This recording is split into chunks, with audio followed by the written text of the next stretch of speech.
Welcome, everybody. And today I have Michael Sacasas with us to discuss why is it that people get so tired being on video calls. You've probably been doing a lot of video calls lately on Zoom or Skype or FaceTime or Google Hangouts, whatever system that it is that you use. And if you do a lot of it, you might find yourself like getting really tired by the end of the day, especially being a behavioral health therapist and usually just naturally engaging with people in the same space as you. And now you feel like for some reason this is much more exhausting. So Michael Sacasas, he's a teacher, an independent scholar, and a writer whose work focuses on the ethical and social dimensions of technological change. His writing has appeared in The New Atlantis, Real Life, The American, The New Inquiry, and Second Nature Journal. I came across Michael in the Convivial Society, and I believe the Convivial Society that's your own say blog? Is that right, Michael? It's a personal newsletter that I sent out, right, addressing issues of technology and society.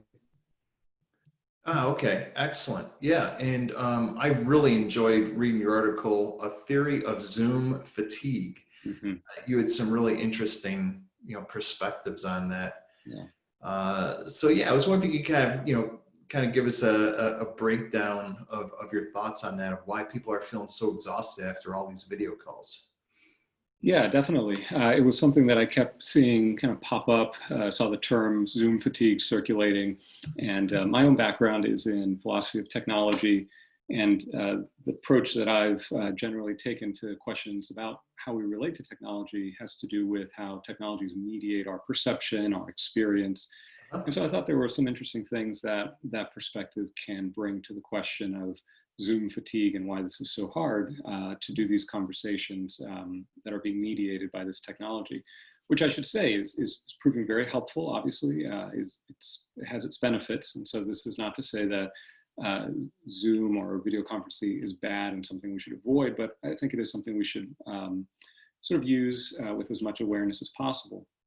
So some of the points that I made there, first of all, communication is very hard to begin with, right? Sometimes we have struggles in face-to-face conversations with people we've known for a long time in small groups. It's human communication. It's a miracle and it's a wonderful thing, but it has challenges.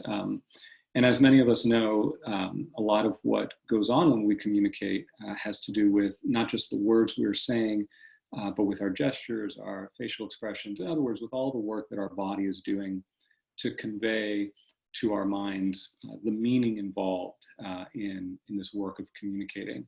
And media always inflect this to some degree. So we've been used to using phone for a long time now. Right. And phone does something interesting with our communication. It extracts the body in a sense, but gives us just the voice. And initially, when the phone was new, that took a lot of getting used to. People had to develop new norms. There was a lot of experimenting, a lot of uncertainty and awkwardness around that. Yeah. Do you know, is there any writing on that? Is there any historical writing on what that transition was like?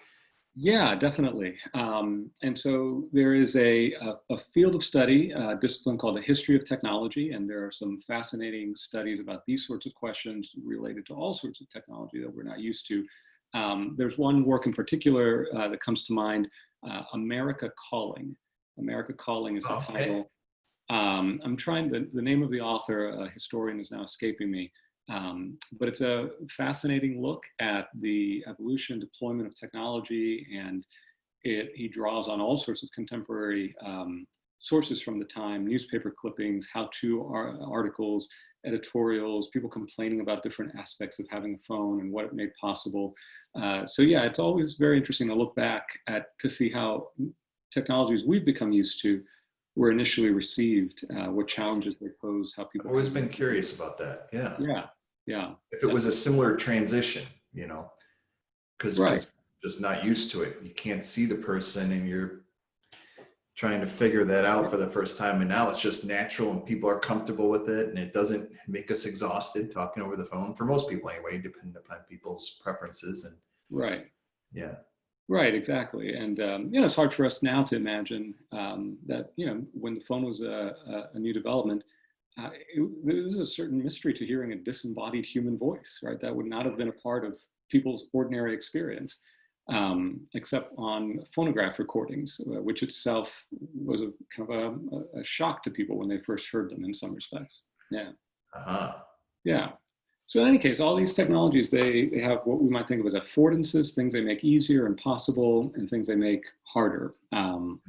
Video conferencing has its own unique set of affordances and some things that it makes challenging. So, one of the things that I noted early on was that we tend to want to multitask sometimes while we're on our computers. Right. And multitasking can be very challenging, as cognitive psychologists and people who study the way the brain processes work have already demonstrated. And so, maybe we're on a meeting with 10, 15 people, and it's very tempting to just sort of take a look at what's going on in our email and what's going on social media. And then each time we're sort of dropping a conversational thread and trying to pick it up again. And I think over time that itself just becomes a little taxing.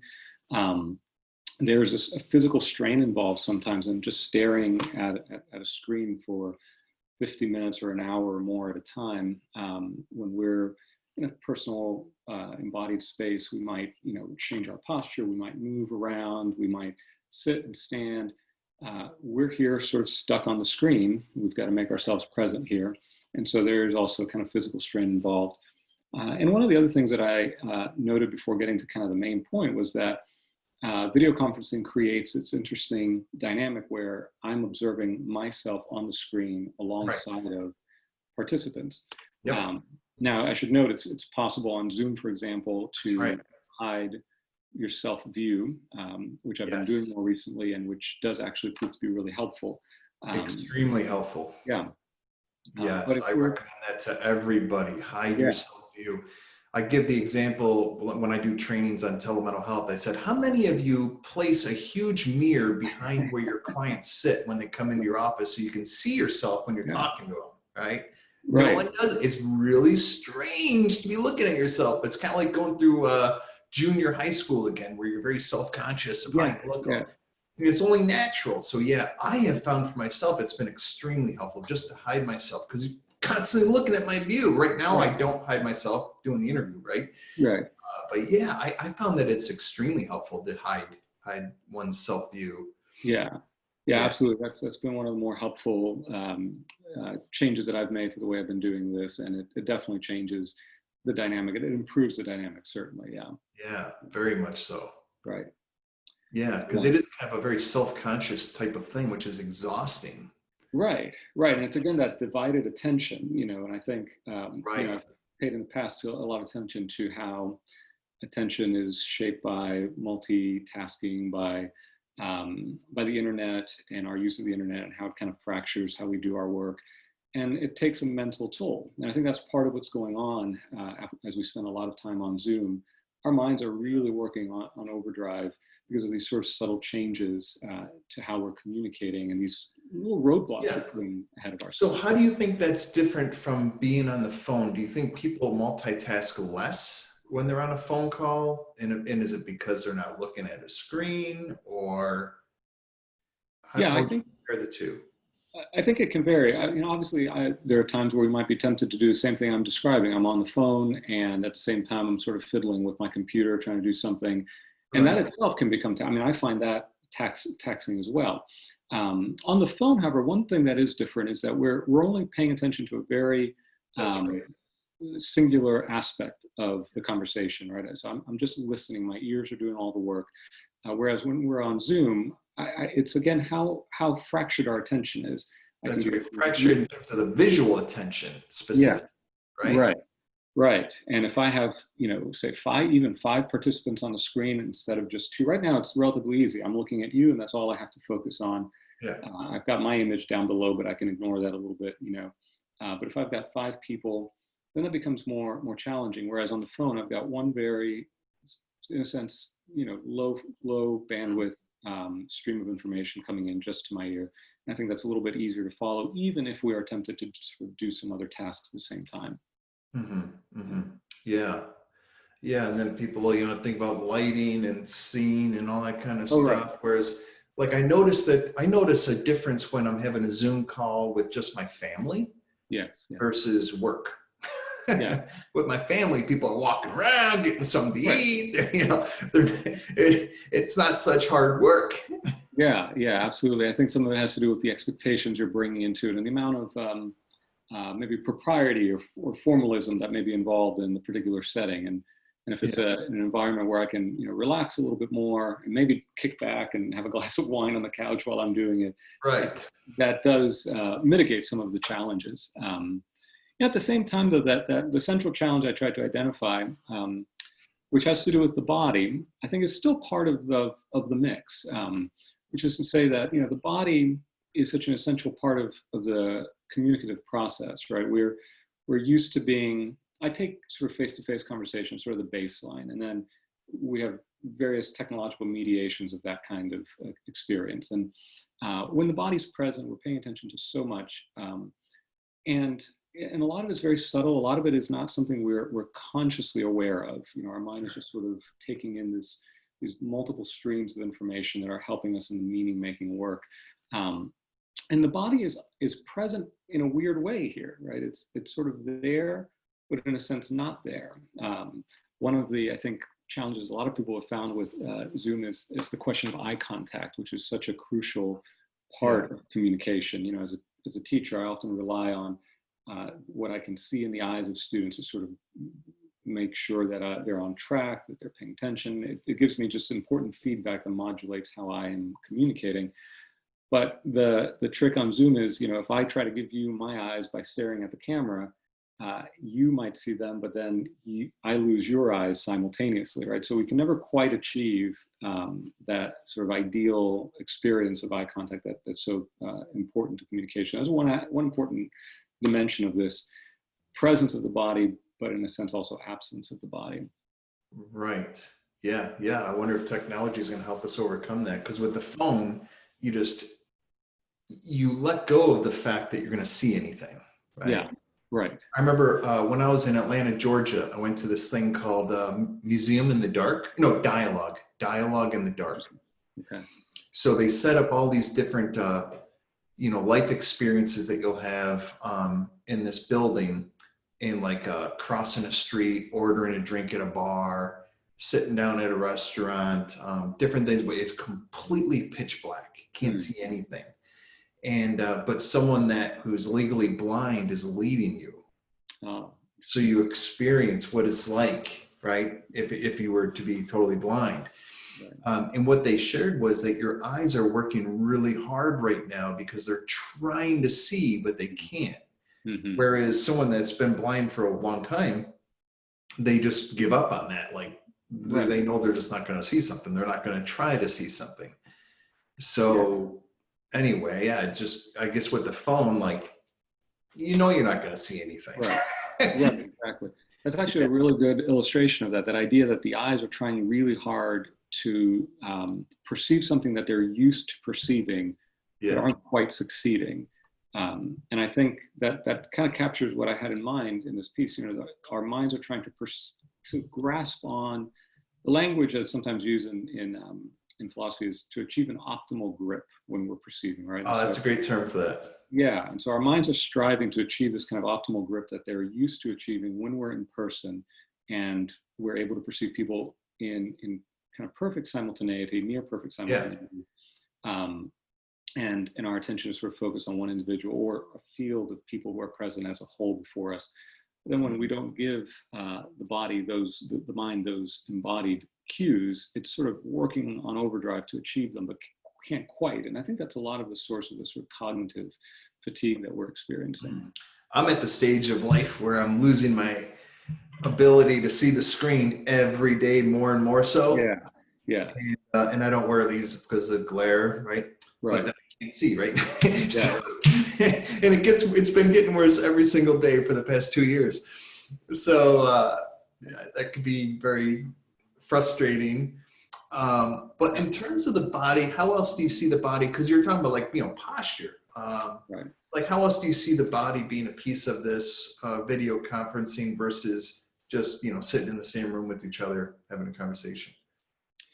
Again, I'm thinking of it generally as the body as a mediator of meaning, right? And so A mediator of meaning, right? Because when we're communicating, what we're trying to discern is sort of the meaning of my words, the meaning of your words to me, right? We're sure. having this exchange. We have these thoughts that we have internally, and then we're trying to give expression to them, and the other person is trying to derive meaning from what we're saying. And ordinarily, I think there's so much that's involved in the work of meaning that derives from tone of voice, from posture, from gesture, and from, again, all of these sort of subtle facial cues that let us know, are they interested? Are they upset? Is what I'm saying captivating to them? All of these little hints at the total picture of meaning, as it were, are embedded in things that people talking in conversation often aren't tremendously aware of, right? Some people can be more conscious of that and maybe trying to work on a particular tick, maybe I say too much and I'm changing that. But for the most part, we just sort of give ourselves to the conversational work, and all of this sort of cognitive effort is happening just below the surface of consciousness, right? So anything that throws that off, right? Whether it's something like, I can't quite see your eyes, even though I ought to be able to because there you are, or something as subtle as the almost imperceptible lag time that we sometimes experience. And this is even if you have sort of a good connection, right? Obviously if our connection were breaking up constantly, that is its own frustration and it's exhausting.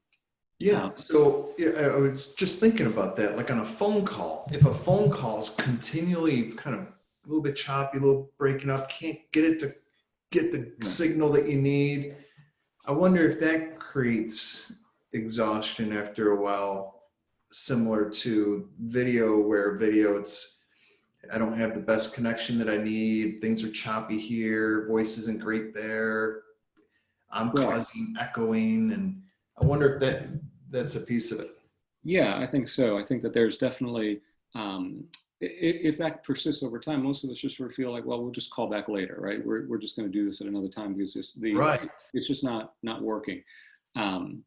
And in video, even when it's working well, what I've encountered sometimes is that there can be just this very subtle drag. And I experienced this for the first time when I was teaching a class where I was in one room, nobody was there, students were in another room. And it was a very awkward sort of experience for me. And I began to realize only after the first couple of classes that there was this very subtle lag in what I could perceive of their facial expressions with what That's right. Yeah. Right. So more so than on the phone. Yeah, right. And so that little lag itself can become draining as you're trying to kind of accustom yourself to it. And I think, again, when we do a video conference with a handful of participants even, right, and the screen is split up into all of these little squares, we're constantly sort of darting back and forth. Whereas if they're all sort of present before us in our field of vision, we take them in more coherently, right? Rather than they're appearing as individual units within this other unit. Yeah. Rather than one cohesive group, because I could imagine, like, if the image was where they were all in one image, same background, right, that'd be very different than segmented. Right, exactly. With different lags. Yes, that's right. Well, I see what you're saying. Where over the phone, there's usually not near as much of a lag.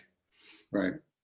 So those, I think, are all the kinds of challenges that this medium presents us, and these, I think, are there even when it's sort of working well.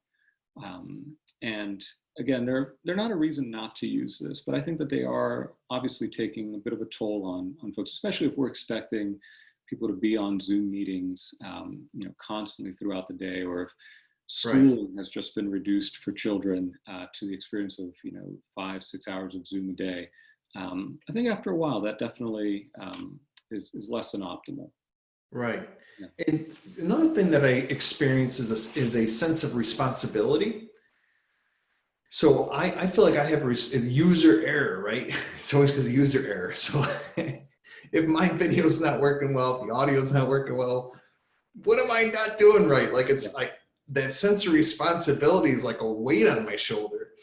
And then if I'm hosting you, Right. I feel responsibility for the whole darn system. Oh, right. Yes. Yeah, that's true. So I think that sense of responsibility, whereas a phone call, it's like we all know phones are Yeah. spotty sometimes. It's not because of me. I just Right. dial the number.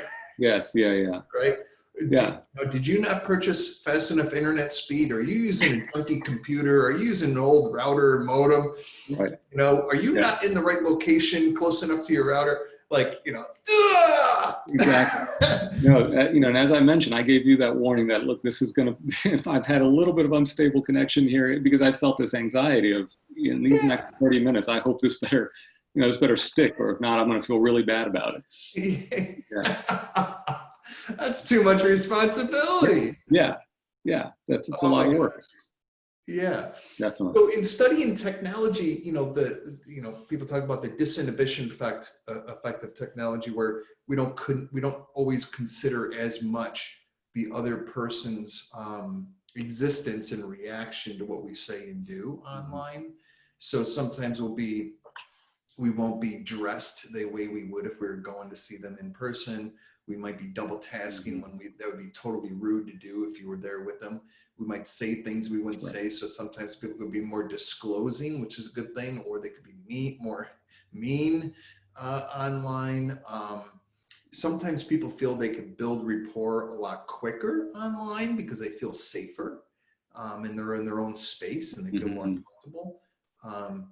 So like there's a lot of benefits and drawbacks in terms of the interpersonal relationship, and some people process information better just on the phone, not having to worry about the visual.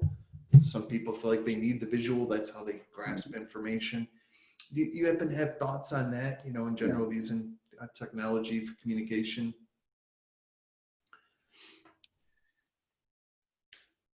I know I shared a lot there. Yeah, I think in short, right, it's complicated.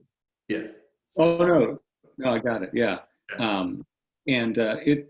You've highlighted a lot of valuable factors that are all part of the I guess the evaluative process, right?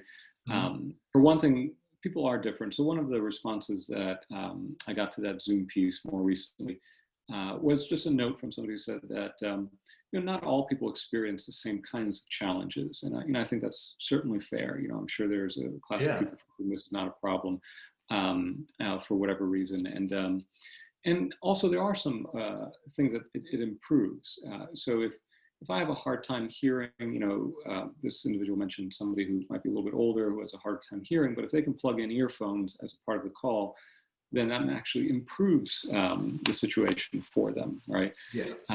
Yeah. And so each medium that we use to communicate, like I said, has its affordances, the things it makes easier, the things that it encourages, and then also the things that it discourages. And it'll play differently off of different people who have their own sort of unique proclivities, their tendencies or personality types, the way that they find that they receive information easier or harder. And so, we might think of there being some cases where there's a better match between the affordances of a tool and the skills, talents, personality of the user. And that match isn't universal, right? So because we're different to many various extents for various reasons, it's hard to say, well, universally, this technology will have this effect on this group of people. I think there are some things that we can say about technologies that are generally true. So for everybody using the phone, you lose the body, right? And so that's just a fact. Right. Yeah. And so then we have to adjust accordingly. If we think of a very basic technology that most of us probably don't think of as a technology, and that is writing, right? Writing is a technology, right? It was invented at some point. Sure. I was going to ask you about that because that's what you do. That's what you're great at. For you, you can communicate wonderfully through writing. Well, I appreciate that, and I think a lot of writers will tell you it can be really hard work. I think someone, and now I forget the exact line, but somebody described the writer as somebody who struggles immensely with writing, which is kind of counterintuitive. But when we're writing, all of the work that the body, the voice, gesture, all of that work is now just being done by these little marks on a page, and so we've developed this very elaborate system of encoding meaning with these marks, the use of punctuation, line breaks, Right. page spacing, the precision of language once it moves to a literate form versus an oral form. You have an explosion of words that work to kind of convey more precisely meaning that would have been more easily conveyed in person. So there are all these factors that happen when we write, because writing kind of excludes so much of the face-to-face communicative environment. So again, each of these tools, there's a kind of, I suggest in the post, that there's a kind of art to each of them, right? So the good writer really learns what writing can do, learns to use writing as a tool effectively. The videographer does the same with video, the painter with painting, right? So we think of some of these as being sort of artistic mediums and others not, but I suspect that there's even a kind of art to Zooming, right? That there are those who might be able to— a skill set. A skill set, right. And some of the skills are teachable and some not. I mean, some people can't learn the skills, some people can. I mean, some people like, you know, there's only, I'm never going to be like a great writer, right? Like I can get a little bit better, but I have my limit, you know? Yeah. It's never been my, best skill. Right.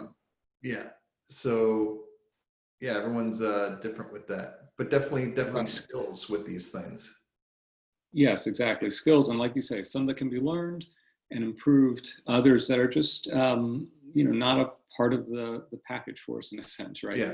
I confess, I still feel, really, it's still an awkward experience to do the kind of FaceTime or video conferencing we're doing right now. I never quite feel at ease there. And same here. Yeah. Same here. Yeah. And how long is it going to take? How many years do I have to be doing video before I become like totally comfortable doing it? Well, I don't want to find out. Hiding my self view. I'm going back to that one because right now I have my self view on because I'm doing the interview. I should really turn it up because that has helped me tremendously. Yeah. So yeah, I wonder, with the phone, like I wonder how long did it take people with the invention of the phone to become comfortable talking on the phone? Because most people are. Like I don't hear people complaining that they're not comfortable talking on the phone with people. Right? Yeah. I mean, there was a running joke not that long ago about how, millennials, the last thing they want to hear is a phone call, right? I think even that is sort of has varied generationally. Right. But yeah, I suspect that there's, and I will say right now, there's a little bit of that lag going on that I was talking about earlier. Okay, so yeah, but we're managing it. I could see that you were experiencing that. Yes. Yeah, unfortunately. But there's a period of adjustment and a period of acclimation, and I to some degree though I wonder whether these sorts of issues with the body, I don't know that we've fully overcome them. I think we mitigate them, and I'm not sure. We'll see in the long run, but it seems to me that one of the things we're finding out is just how valuable face-to-face in-person communication really is. And how very often, although these sorts of settings can be very useful and serve their purpose as a substitute in a time of crisis, are ultimately not as satisfying in large measure to the—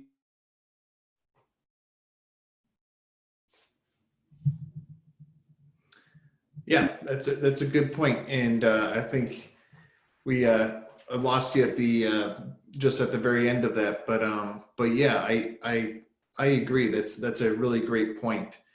That things are not all equal, and things and everything. The different ways of communicating have their own place and usefulness, and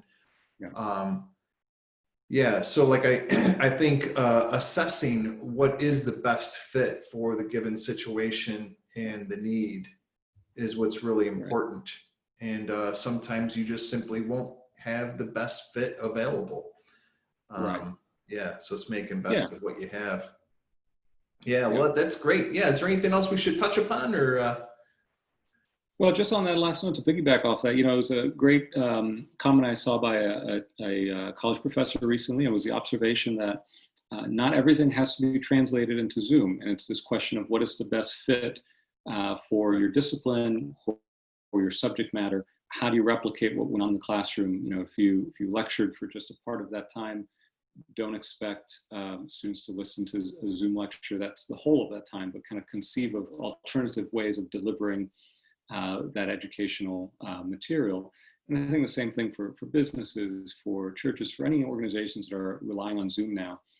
Instead of just assuming Zoom is the best way of doing X, Y, or Z, to ask these kinds of questions and maybe decide, you know, maybe in some cases, a phone call will actually serve better than generating a Zoom meeting for every kind of an interaction we need now. Yeah, yeah.